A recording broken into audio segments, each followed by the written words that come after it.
প্রত্যেকটা আত্মা আল্লাহর কাছে সংরক্ষিত থাকে।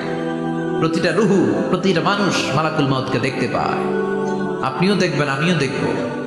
মুমিনদের কাছে এসে মালাকুল মউত একজন যুবকের বেশে সাদা ধবধবে জুব্বা পরে সুগন্ধি মেখে মুমূর্ষু ব্যক্তির শিয়রে বসে বলে, ইয়া আইয়াতুহান নাফসুল মুতমাইন্নাহ, হে প্রশান্ত আত্মা, উখরুজি ইলা মাগফিরাতুল্লাহি ওয়া রিদওয়ানি, আল্লাহর ক্ষমা আর দয়ার দিকে বের হয়ে আসো।